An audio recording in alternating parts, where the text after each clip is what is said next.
Gemini app open करायचं. त्यानंतर हे असं ओपन होतं. त्यामध्ये इथं अधिक चिन्हावर क्लिक करून गॅलरीमधून एक जो आपल्याला हवा आहे तो फोटो सिलेक्ट करायचा अशा प्रकारे.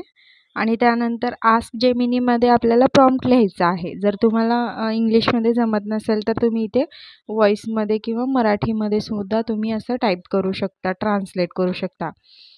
म्हणजे हा फोटो असा बनवा की ज्यामध्ये आणि आपल्याला जो इफेक्ट द्यायचा आहे तो. आता मी याच्यामध्ये हा फोटो असा बनवा की त्यामध्ये हे बाळ गार्डनमध्ये बसलेलं आहे असं. तर हे असं टाईप केलेलं आहे प्रॉम्प्ट. त्यानंतर हे आपण क्लिक करायचं इथे. क्लिक केल्यानंतर आता जस्ट 5 सेकंडमध्ये एक आपल्याला रिझल्ट येतो. हे बघा तुम्ही पाहू शकता प्रोसेसिंग होती आहे आणि इमेज जनरेट होती आहे इथे. हे बघा फायनली रिझल्ट हा असा आहे. तर हा फोटो होता आपला. त्यामध्ये आपण असं इफेक्ट केलेला आहे जेमिनीमध्ये.